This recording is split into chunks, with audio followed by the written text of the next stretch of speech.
So you went to Mizoram, so you saw the refugees there, the Chin refugees, and then you went to another location where you saw the IDPs, Yeah. and then you Yeah. saw the CDFs. So of Yeah. course they are all having their fair share of, like, I guess, heaviness, anxiety, Yeah. just a lot going on. Can you share with us the difference when you went? Is there a difference of just like the energy, the energy in them, around them? Like, Yeah. are the refugees, do they seem a little bit more relaxed? Are they still also like, have this survivor's guilt? Just like you interviewed Benjamin Sum, David Lai, they're doing Yeah. everything they can, fighting with their instrument, their weapons, which is music. And then you got to meet the CDF, like the people hands-on protecting, fighting our land, and the IDP who's kind of like, I guess, stuck, in the country, trying to find refuge. So can you tell us the difference between those three people and places, the environment, the energy? Yeah, sure. I guess the refugees I met were refugees with a lot of power, maybe, or celebrity, or they have status, right? So Benjamin, David, and Tomboy, they're very popular Chin musicians, music, and broader across Myanmar. So they are, of course, they're sad. They're all sad. We had some dinner together, and we were talking. And they're very sad, but it's a war, and what can they do? They play music, and they have fans. And so, like in the film, they said, like, this is what we're doing. What's more interesting about that is that's how the resistance is being funded in many ways. There are not billions or trillions of dollars like with the Ukraine or other places from the international community. Money for the CDF or the IDPs is coming from fundraisers amongst the Chin community. And Benjamin and the musicians and other artists were when we arrived, they were hosting one of those concerts, which I was very moved by, because I was like, this is how they're paying for medicine for that hospital, or to buy food for the IDPs, or the CDF, some medicine for the injured soldiers. So, but they're strong, right? So there are refugees who are living in small villages and without a lot of, I guess, in English, the word you'd say is mobility. Benjamin, he speaks English, he's good looking, he's famous. He can move around, he can go to Delhi and just be comfortable. That's not saying anything bad. He knows he's lucky. Many other refugees and the IDPs, they're stuck. And maybe they're parents who have small children.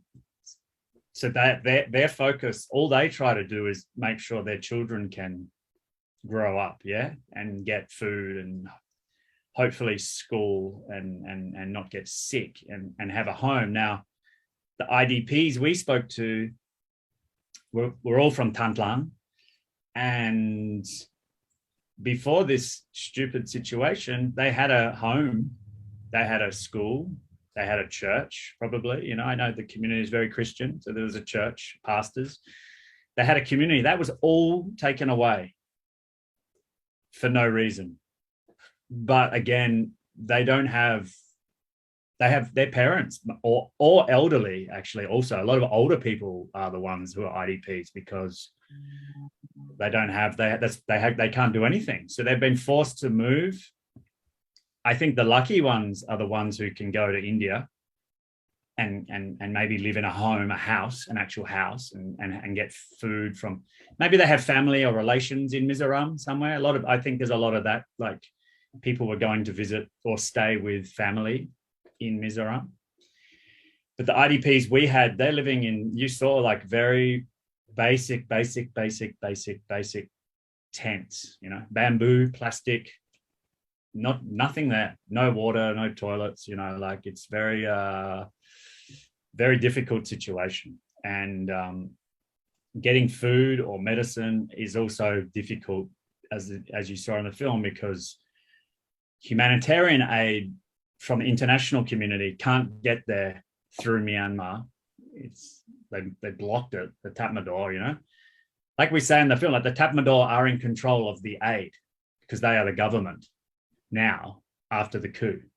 So they're not sending medicine and food to the ethnic regions, you know, because they're at war. So they're very sad and traumatized. And I think, you know, the woman I met in the camp, she could barely talk, you know, she was exhausted. She was very traumatized, very depressed. And the young girl, you know, she's lost all her friends. They're very alone, those people. But they're all very passionate about the CDF and the CNA because they are the young people, 18, 19, 20, 25, 26, 30. You know, they are the young people who can do that. They can pick up weapons. They have to sacrifice a lot as well, students or jobs or things like this. But I think there's a sense of camaraderie, you know, like the group, they're coming together to fight the revolution. And as a group, each person there surely has a time where they feel down, where they feel depressed, where they feel anxious, anxiety. But what I saw was together as a group, people were coming together and helping bring the spirits back up. So, and, you know, there are some amazing leaders in that group, like Chung, we saw the head of the battalion, like he's a really amazing, powerful person. We loved him. Me and my friend from India, we were like, wow, he's amazing. Like, so the CDF soldiers, you know, in the camps, we didn't use all the footage, but there were a lot of times where many people spoke to us saying, you know, they didn't think they'd ever be doing this, living in a camp like this, fighting the Burmese military.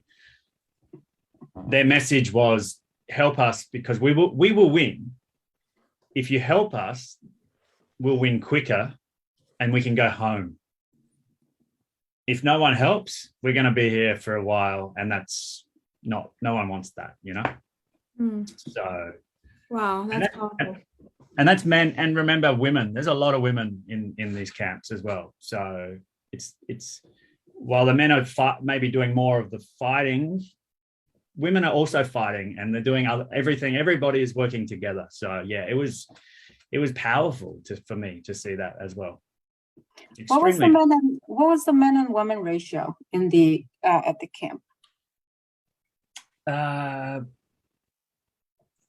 Probably 2 to 1, maybe. Yeah, like 2/3 men, 1/3 women, I guess. Okay. And similar in Camp Victoria, you know, there were women, and not everybody. What's interesting, not everybody has to be a fighter in a revolution.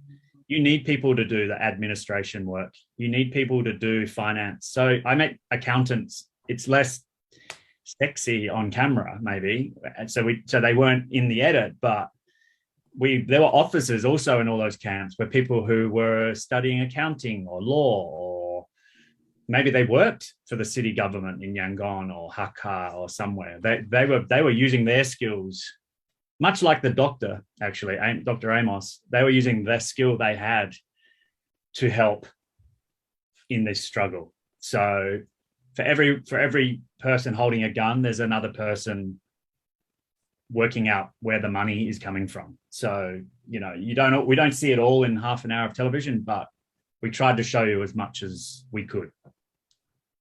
Awesome. So just to, before I translate, so just to kind of go back to my question. So I guess the energy of the IDP is like kind of the most heavy. Yeah. Okay. Yeah. All right. So let me translate that as best as I can.